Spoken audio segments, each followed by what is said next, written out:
Hello, my name is Miss Geer, and I'm going to read from James and the Giant Peach, Chapter 7.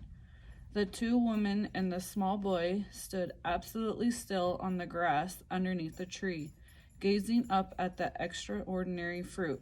James's little face was glowing with excitement. His eyes were as big and bright as two stars. He could see the peach swelling larger and larger, as clearly as if it were a balloon being blown up. In half a minute, it was the size of a melon. In another half minute, it was twice as big again. Just look at it growing, Aunt Spiker cried. Will it ever stop?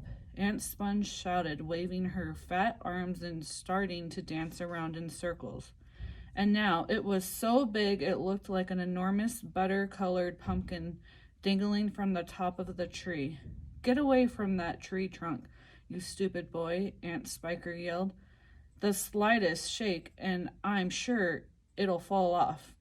It must weigh 20 or 30 pounds at least.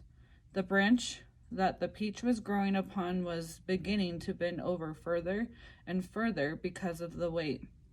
Stand back, Aunt Sponge shouted. It's coming down. The branch is going to break. But the branch didn't break. It simply bent over more and more as the peach got heavier and heavier.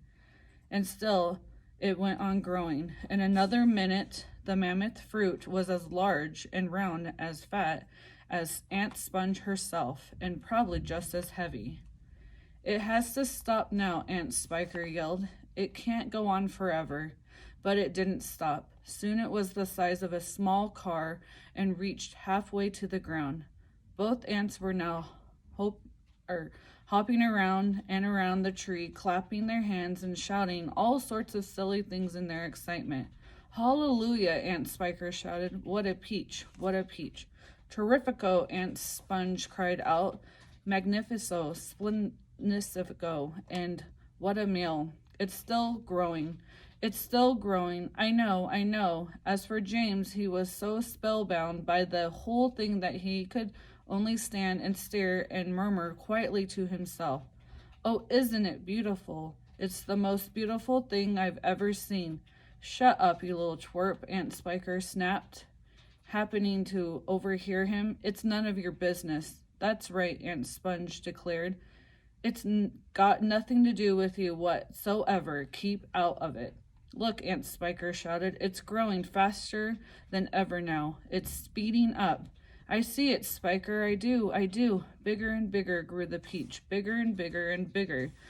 Then, at last, when it had become nearly as tall as the tree that it was growing on, as tall and wide, in fact, as a small house, the bottom part of it gently touched the ground, and there it rested. It can't fall off now, Aunt Sponge shouted. It's stopped growing, Aunt Spiker cried. No, it hasn't. Yes, it has. It's slowing down, Spiker. It's slowing down. But it hasn't stopped yet. You watch it. There was a pause. It has now. I believe you're right. Do you think it's safe to touch it? I don't know. We'd better be careful. Aunt Sponge and Aunt Spiker began walking slowly around the peach, inspecting it very cautiously from all sides. They were like a couple of hunters who had just shot an elephant and were not quite sure whether it was dead or alive.